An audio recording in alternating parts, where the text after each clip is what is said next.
വായിൽ വെള്ളം ഊറിച്ചുകൊണ്ട് ഒരു ദിവസം അവൾ അങ്ങനെ നിൽക്കുമ്പോൾ കൊമ്പുകളിൽ തട്ടിമുട്ടി പിടോ എന്ന് എന്തോ ഒന്ന് വീണു. ഹൗ! സുഹറ ഓടിച്ചെന്നു. സന്തോഷത്തോടെ അത് കുനിഞ്ഞെടുക്കാൻ ഭാവിച്ചു. പക്ഷേ അവൾ നാണിച്ചുപോയി. അതൊരു വെള്ളയ്ക്കയായിരുന്നു.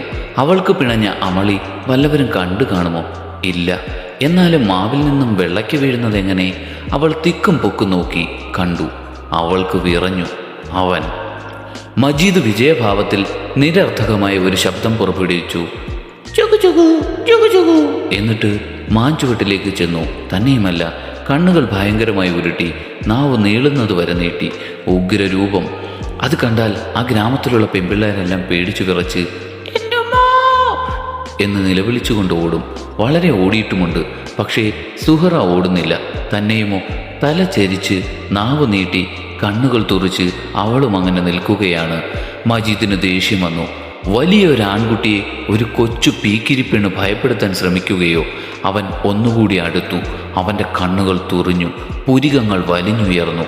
മൂക്കിൻ്റെ 2 ദ്വാരവും വിടർന്നു. മുഴക്കത്തോടെ എന്നൊരു ഭയങ്കര ശബ്ദമുണ്ടാക്കി. അവൾ പേടിച്ചോടിയില്ല.